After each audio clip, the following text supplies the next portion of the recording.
Hello everybody, my name is Craig Bennett, and today I'm going to get into a Q&A video, and it's going to be on this particular one. Basically, a person is going on a college degree. I don't know what college degree. I don't know how far along they are in degree. I'm assuming that they're towards the end. If they're towards the beginning, I'm going to say suck it up and get over it. But if they're towards the end, then this is a dissatisfaction into itself, by the way. I'll get a little bit more on a solution for you if you want to really check that out. But as far as things goes, they're basically saying that their networking prime courses are not interactive. It's PowerPoint slides. It's basically memorization, and they never get to touch any of the hardware itself. The programming is the opposite. You're able to touch things, very interactive and whatever. So, first things first, I want to mention is programming is cheap to teach. So, Android Studio, free. Eclipse, free. Xcode, free. Get a theme. You get all these programs for free, and you can get a lot more. You can get few that cost a little bit of money, but it's hardly anything. A switch, a router, whatever, a couple $1,000. And you got to keep in mind, you can't just have one. You got to have a whole bunch. I don't know if this person's in community college or university, but obviously if it's a university, they're going to have a lot more. So just something to note. Basically, you got these people who go through schools who never get to touch a router, switch, whatever, simply because the school can't afford to have it or can't afford to replace parts on it if they have it. So that's just something to note. Now, fortunately, I experienced both sides. My first networking degree, I was able to play with and do whatever with hands-on wise with Cisco routers and switches and whatever. Where my current degree, I don't get to touch them at all, and I won't be able to get to touch them at all. In fact, I don't know if I'm going to be configuring anything. I hadn't configured anything yet. But as far as this goes, I want to mention something that I think is fairly important, and what caused me to make this. Basically, they're getting into, they don't like networking, or they don't think they might like networking because their class is PowerPoint, memorization, yada, yada, yada. Well, here's the facts. Don't think if you like something or dislike something in school, don't think the actual thing is like that. Don't think the actual what you'll be doing is like that at all. The fact of the matter is you just got to basically shit in the dark and hope for the best. Sorry for cussing, but that's a fact of the matter. I got screwed over when I was going through my aerospace degree because of this. I can get detailed into that, but basically the thing to note is during my aerospace degree, I dealt with composites on a heavy side. I dealt with NDT, QA, the whole shebang with that.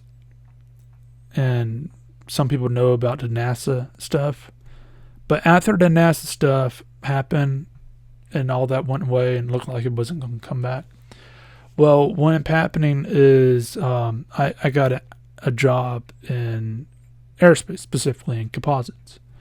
Well, the thing is, this particular job, it was my first composite job. It was the first job to deal with the outside of NASA, outside that stuff that dealt with aerospace. And it's the first job I dealt with that actually dealt with composites on a airplane. Well, the thing is I was asking questions, and I was in a very low job as far as I wasn't junior level, but I was almost there because I was brand new to the stuff. I was asking questions about the job, specifically what's the best way to put this on, what's to do this and that, and so on. And people literally thought I was a company spy. No freaking joke. They either thought that I was from corporate trying to figure out if people down below actually knew what they're doing, or I was from another company trying to steal information. People actually thought I was company spy. And I went from a asking questions type of thing environment where people will help you if you need help, where you can help others if they need help, to an area where people are afraid for you to know what they know because they think you will take their job and make them obsolete. That's the facts. Is you're going from an actual environment like that, like with this networking, where you can ask the teacher, where it's time to make the mistakes, to when you get on a field, people will see you, okay, you asked one question, fine. You asked two questions, fine. But when it keeps happening over and over, or whenever you get to the point where you, I don't know, maybe ask the wrong person, because sometimes you get a drunk, sometimes you whatever the case may be. The fact is that will ruin any chance of enjoyment that you'll have on that job. So note that. And you might hate the networking degree, and it turns out that you actually love networking or working for a particular company doing networking and engineering. So it's something very important to note. This is the reason why I encourage internships. If you're 100% not sure what you want to do, I highly encourage internships, even if it's free internships. And that way, just even a month's worth of internship, you're able to get a grasp on, do I even want to do this? Do I even want to do this 8 hours a day, day in and day out, and may even be called in to do it? The fact of the matter is that will give you a heads up. That's something I highly encourage people. I highly encourage people, instead of going from high school to college, go to, while they're in high school, see if they can pick up some of these internships while they're in high school.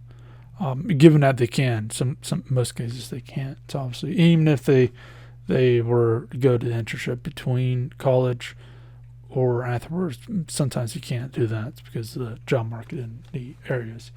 But if that's available, I highly encourage it, because the fact of the matter is that will give you an idea, is this something that you want to do?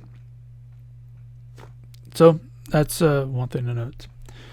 But again, I want to mention that this is fairly common. So the configuring networks, if the person really wants to do the configuring networks and learn about it, and I figured that if they're going to watch 8 minutes of this video, then they actually really want to know about it, especially me saying it towards the start. Well, go on YouTube, and what you want to look up is Packet Tracer. There's teachers out there, and this is the thing. We live in a day and age where if you want to learn how a nuclear system works, you can learn it in very good detail. If you want to know how to become I don't know what they call people, but like Homer Simpson, if you want to have his job but in a real world, you can learn it very good detail for free online. Obviously, you won't be able to get the job because you don't have the degree and the stuff behind you, but you'll know it as if you could do it. And you can learn all this stuff for free online through YouTube and whatever. But in this case, what I would advise is, if you want to learn about configuring networks, you can get Packet Tracer. It's not going to give you the full experience, but what you can do is you can get Packet Tracer. You can go and look up Packet Tracer on YouTube. There are some teachers that they record the entire lecture and they put it online and they keep it public so anyone can see it. Use those. Those are from actual teachers. Some of those you can ask questions. that way they can actually help you. Many of them, they actually want to help people. They want to help people learn about some of this stuff who want to learn about it. Some of these you can ask questions and they'll help you out. Some of them they won't. One place I would advise you to check out, which your teachers probably already linked you to, is on YouTube. Look up, I think it's Professor Misser or something like that. He does CCNA, CCNP.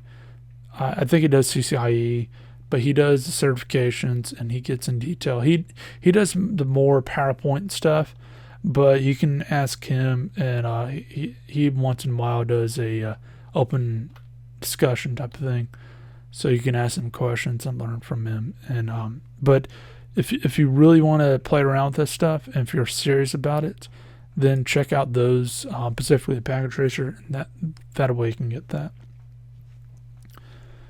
But anyways, like I said, some schools, they don't have this at all simply due to cost. Some schools do, but it's more up to you to get the abilities and whatever. Keep in mind, if you do become a network engineer, just add it on to just a second or two. If you do become a network engineer or a programmer, about 70 to 80% of your time is going to be researching during that 8 hours a day. Given that you can come and go, whatever, that's one thing. Whether you got to stay there or not, full 8 hours, 70-80% of your time is going to be researching. You're going to be giving tasks. You need to get the task done. And it's that simple. For programming, most of the time what happens in the real world is you have the programmer going to Stack Overflow, copying a code, a couple of lines of code or a single line code, pasting it into the source code, modifying parts of it, and there you go. And it fixed the problem or added a feature that they needed, and that's it. That's the thing that you got to keep in mind is most of your time is going to be with the networking, and the programming is 78% of the time is researching, troubleshooting, or something of this nature. But anyways, as far as that goes, if you got any questions, anything else, then feel free to leave that down below.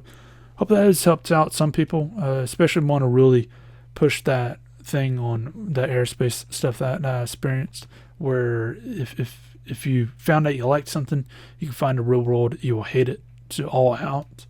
Or you can find it vice versa, where you hate it in school and loved it in the actual workforce.